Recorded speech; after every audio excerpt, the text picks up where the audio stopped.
এখন আমরা কানলা ট্যুরিজম গেটের সামনে দিয়ে কালনাতে প্রবেশ করলাম।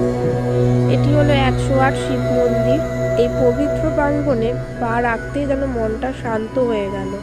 ধূপের গন্ধ, ঘণ্টার শব্দ আর ভক্তির আবহে হারিয়ে যাওয়া এক অন্যরকম অনুভূতি। কালনার এই ঐতিহ্যবাহী মন্দির শুধু স্থাপত্য নয়, ভক্তির এক অপূর্ব মিলনস্থল।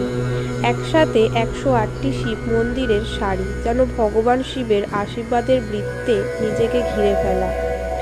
আজকের এই মন্দিরে প্রবেশ শুধু একটা ভ্রমণ নয়, মনকে শান্ত করা, নিজেকে খুঁজে পাওয়ার এক সুন্দর মুহূর্ত। সঙ্গে আবার মায়াপুর ইস্কন থেকে আসা ভক্তবৃন্দদের হরিনাম সংকীর্তনও আমরা দেখতে পেলাম। এক কথায় 108 শিব মন্দিরে এসে আমাদের আজ দিনটা খুব ভক্তিতে ভরে।